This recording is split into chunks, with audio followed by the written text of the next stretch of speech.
Oral questions. Questions orales. Honorable Leader of the Opposition. We've just learned that the Bloc will be voting to keep the most costly Prime Minister and most centralizing Prime Minister in history in power. A government that's doubled the cost of housing, doubled the national debt, increased the cost of groceries, broken our immigration system, pushing Quebec to the breaking point. How can the Bloc abandon Quebecers to prop up this Prime Minister, the most costly and centralizing one in our country's history? The Right Honourable Prime Minister. Once again, Mr. Speaker, we see the Leader of the Opposition is only concerned about his own political interests and not the interests of Canadians and Quebecers. That's why we're going to keep investing in Canadians. We're going to be there for Quebecers with health care, dental care, more child care places, instead of proposing cuts and austerity, which we know the Conservative leader would impose on everyone. Yeah, right. The Leader of the Opposition. Canadians' interest is in cutting taxes, building houses, fixing the budget, and stopping crime so that Quebecers can bring home bigger paychecks and pensions that will be enough to afford housing and food. That's after 9 years of the Liberal Bloc coalition. They've doubled the debt, doubled the cost of living, and broken our immigration system. Why is the Bloc propping up this expensive and centralizing government? The Bloc is complicit. Once again, we see the Conservative leader believes in slogans, but not in Canadians and Quebecers. He doesn't want to invest to help people with dental care. He doesn't want to be there to help our seniors, to help young people. He just wants to cut programs.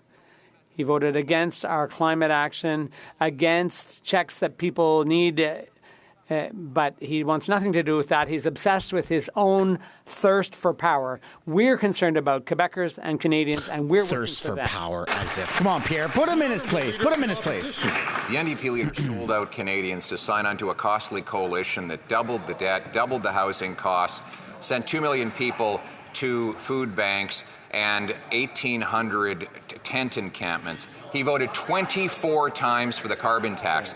And since he did his dramatic video, he's refused to answer 40 times whether he'd vote non-confidence. Now that he knows that the Bloc is going to keep the Liberals in power, he'll stand up and claim that he's voting against. Mr. Speaker, why won't the NDP stand up when it counts so that we can end this costly coalition and elect a common-sense government?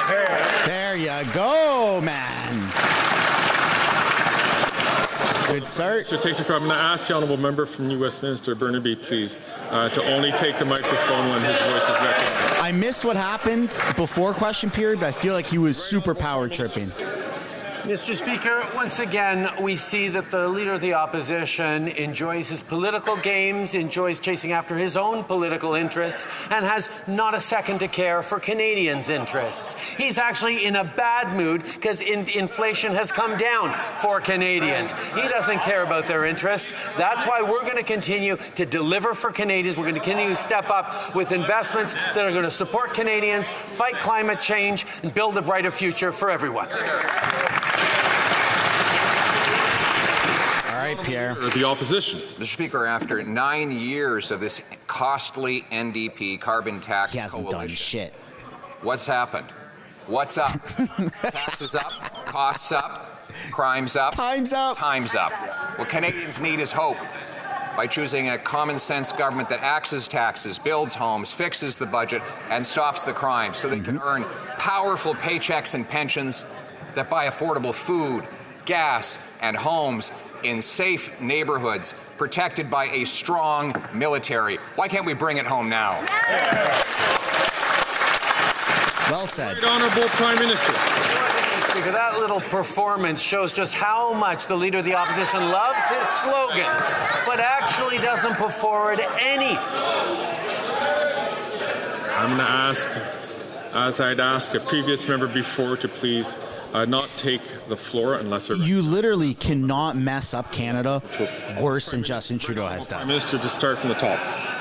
Boy, Mr. Speaker, point out the performance of the Leader of the Opposition, and his colleagues get all upset because they know that he doesn't actually care about Canadians. He doesn't care about the programs we're delivering. He doesn't care about stepping up to support Canadians. He's actually in a bad mood because inflation has come down to 2%, Mr. Speaker, and it ruins his little just inflation slogan. He is so upset because he's cared about his own interests and not the interests of Canadians. We're going to stay focused on the things that matter for people while he spins little rhymes and tosses out his slogans.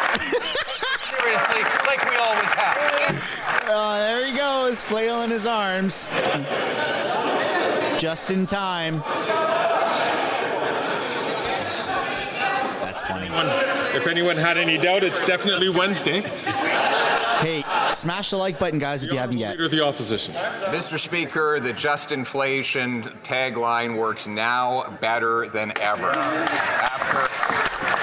Yup.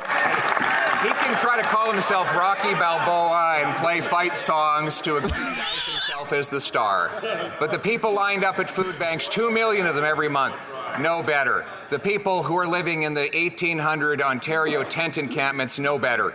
The 35 homeless encampments in Halifax, the people there know better. They know that we need to fire this costly carbon tax coalition so we can elect a common sense government that will bring it home for them. There you go. Let's put some W's, in the chat. We know they're watching this down on the House floor.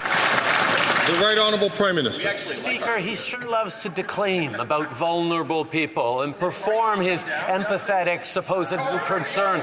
But the reality is he is using vulnerable people for his own political gains. If he actually cared about people, he wouldn't have voted against dental care for 700,000 seniors. He wouldn't have voted against a school food policy that's helping families with $800 worth of groceries a year. He's not making the investments in Canadians. He wants to cut programs, make Canadians suffer, so he can sit in the big chair.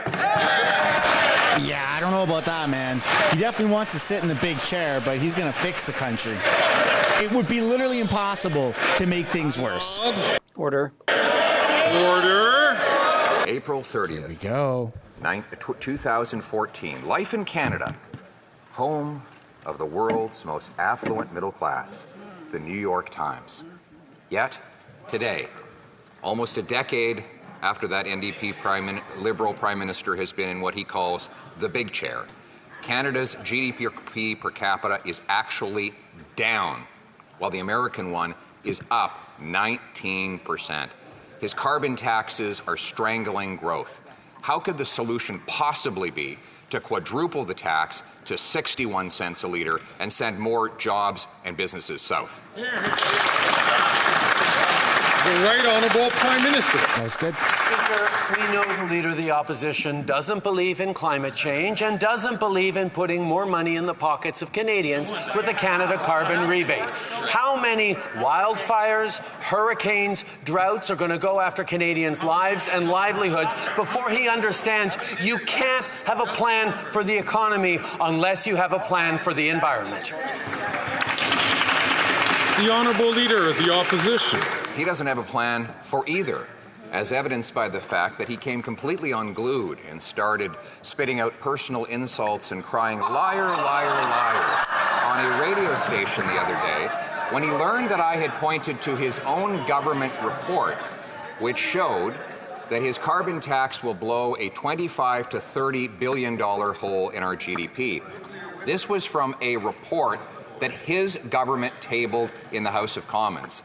If, in fact, his government is lying about the true cost of the carbon tax to our economy, then what is the true cost? The Right Honourable Prime Minister. Mr. Speaker, the Parliamentary Budget Officer demonstrated that 8 out of 10 Canadian families do better with the Canada carbon rebate every 3 months than the cost of the price on pollution. And on top of that, Canadians know The price on pollution has brought down our emissions faster than any other G7 country at the same time as it is supporting Canadians in the middle class and working hard to join it. We're going to continue to fight climate change and invest in a strong economy for the future, while the Leader of the Opposition continues to deny climate change and cut programs and services that Canadians rely on. Hey man, how many years of paying carbon tax until we have no more floods? Opposition. Mr. Speaker, you can't sit in the big chair if you can't read your own government documents. Holy shit. Climate Change Canada carbon pollution pricing data tabled in this House by his government said that it will cost between $25 and $30 billion in lost GDP when this tax is implemented. A further document tabled by his Environment Minister on Carbon Tax 2 says there will be another $9 billion hole for a total of between $34 and $40 billion. Now he screams that this is all lies. Again, if his government documents are lying, what is the true cost of the carbon tax to our economy? Yeah, man. Drop some W's in the chat for Pierre. That was good. Speaker, every Canadian, except perhaps the Canadians in the Conservative Party of Canada, understand that the costs of inaction on climate change will be catastrophic, not just with wildfires, droughts, floods, hurricanes, but with lost economic opportunity, lost jobs, lost growth for Canadians as we solve the challenges of the 21st century. We are choosing to invest in a strong economy for the future. We're choosing to fight climate change and develop the solutions that the world's going to need to do that, while the Leader of the Opposition offers a do-nothing climate change plan that will cost Canadians billions. Hear, hear. Government gets less money, so it's a bad idea. Carbon tax has not stopped a single flood, or single fire in this country. He's not stopped any natural disaster. Whoa. Driven Canadians into poverty. Quadrupling the tax to 61 cents a litre will cause a nuclear winter for our economy. Something that his he's taking a big stance. coalition partners in the NDP have voted to bring about. So if he really is so confident in a 61 cent a litre tax, why doesn't he call a carbon tax election and let Canadians decide? Wow, he said what we're all thinking, man. Drop some W's. That's huge. Prime Minister. He finally took a stance. The problem with the Leader of the Opposition is He's going to call him a climate denier. He just doesn't believe in climate change. There it is. The fact is, our plan to fight climate change is not just putting more money in the pockets of 8 out of 10 Canadians across the country, but is bringing down emissions and creating jobs and opportunity for Canadians for generations to come. His climate change denialism, his do-nothing plan to fight climate change is going to hurt Canadians. We are going to continue to build a strong economy for the future because we know fighting climate change is part of it. Then it should help fight it, right? So how many more years until there's no more floods? He's not fighting climate change. He's driving production out of Canada to more polluting for foreign jurisdictions. Yeah. Than our common sense plan to green-like green projects that produce more energy around the world that displace emissions. That's a common sense approach. And he still won't answer the question, though, on the full cost of his 2 carbon taxes. I've cited government documents tabled in this House that say that it will total between $34 and $40 billion per year in lost GDP and jobs. If his government documents are wrong, then what is the true loss of GDP as a result of his 61 cent a litre carbon tax? The Right Honourable Prime Minister.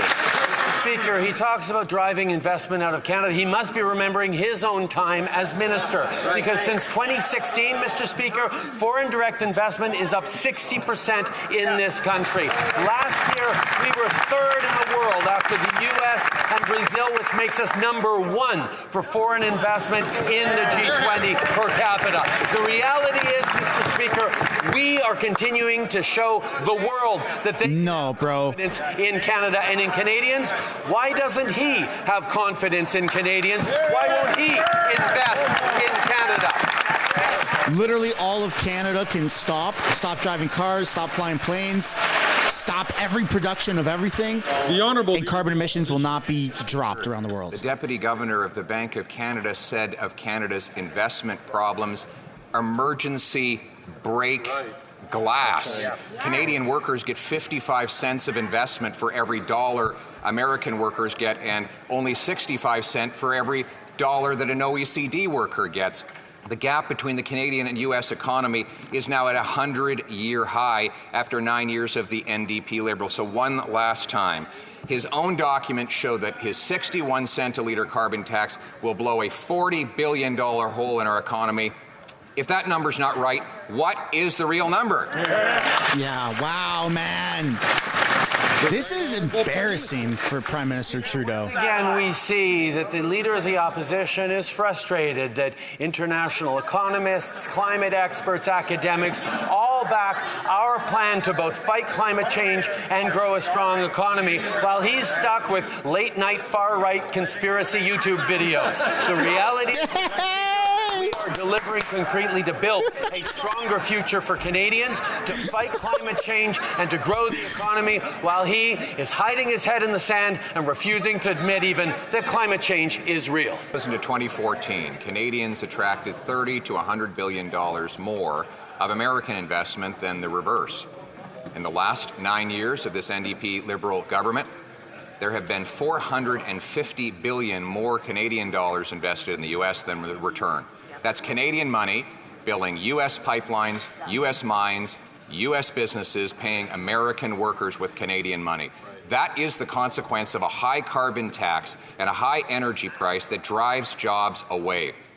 When will the Prime Minister learn that his radical plan to hike the tax to 61 cents a litre will destroy our economy further?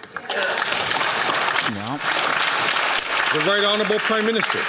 The problem with that argument, Mr. Speaker, is that the leader of the opposition doesn't understand that the International Monetary Fund and others have projected Canada to have stronger growth than the United States next year, despite the fact... Yeah, right, dude. Pollution, or perhaps because of the fact we have a price on pollution that is drawing in investment from around the world in the growing sectors of the economy to ensure good jobs in mining, in environmental research, in various industries, because we know the future is greener. The Honourable Leader of the Opposition. Our per capita GDP is smaller than it was 10 years ago, perhaps the first time since the Great Depression that has happened. He's had the worst economic growth since the Depression. The OECD says that Canada will have the worst economic growth this year and for the next 3 decades. Our economy has dropped more per capita since before COVID than any other G7 country. Insanity is doing the same thing over and over and expecting a different result. This Prime Minister wants to quadruple the carbon tax to 61 cents a litre, which will be an economic catastrophe for this country. The Right Honourable. You've had 9 years to fix things, and you've made it worse. Just showed is the leader of the opposition is using his brokenest argument around Canada to explain why he would cut dental programs, cut child care, step away from any climate action, withdraw support to draw in investment. That's his excuse. The problem with that argument, however, Mr. Speaker, is Canada actually has the strongest fiscal position of any of the world's advanced economies. Our choice is putting that strong fiscal position in service of investment in Canadians, in dental, in childcare, in pharma, in... Oh, my God.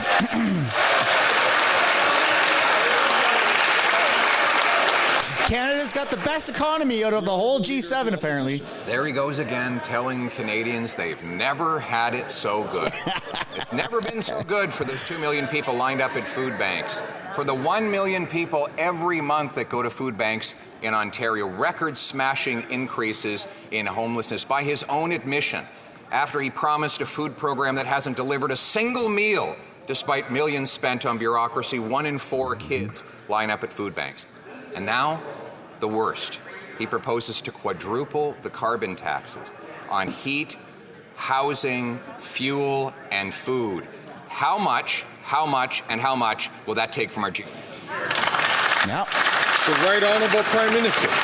Mr. Speaker, the problem that he will not the problem he has is that he cannot admit that the price on pollution puts more money back in the pocket. It doesn't, bro. Hard to join it.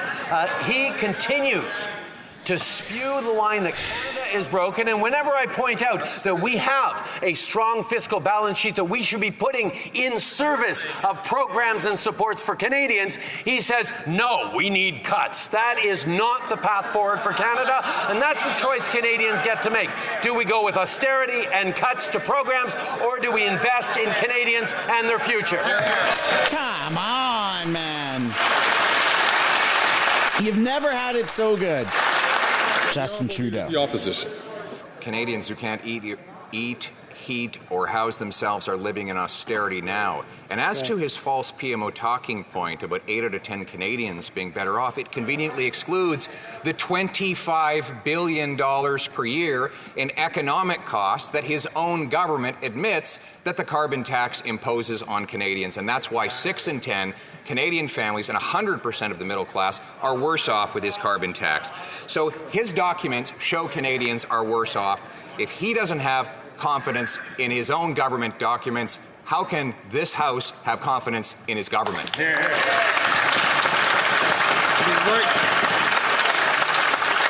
The Right Honourable Prime Minister.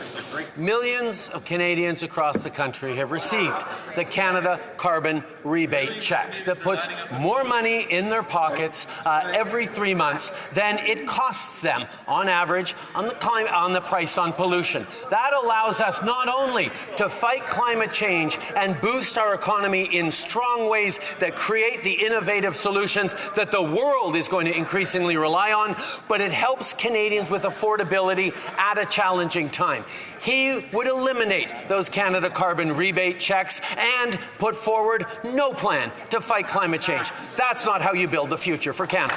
This NDP Liberal Prime Minister, housing costs have doubled.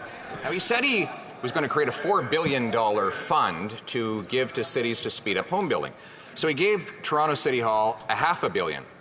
What did they do? Hiked building taxes by 42%. He gave Ottawa City Hall $200 million. So they could hike taxes by 11%. He gave Mississauga City Hall $113 million, so they could hike taxes by 22%. Why does he keep funding bloated local government gatekeepers that block housing rather than building the homes? The Right Honourable Prime Minister. Mr. Speaker, let us not take any lessons from that failed Harper housing minister who didn't get anything built while he was on the job. We're going to continue to do what he didn't, which is working with cities, working with provinces and territories, working with nonprofits to get homes built. That's right. The Honourable Leader of the Opposition. They're not being built. In fact, housing construction is down, way down. And he should take lessons from everyone because he has the worst housing inflation in Canadian history and by far the worst housing inflation in the G7 after 9 years in power. And now he's bloating up the same bureaucracies that have given us the slowest building permits in the G7. Why won't he follow my common sense plan to link federal dollars to housing completions to incentivize local governments to speed up permits, free up land, and actually cut building taxes?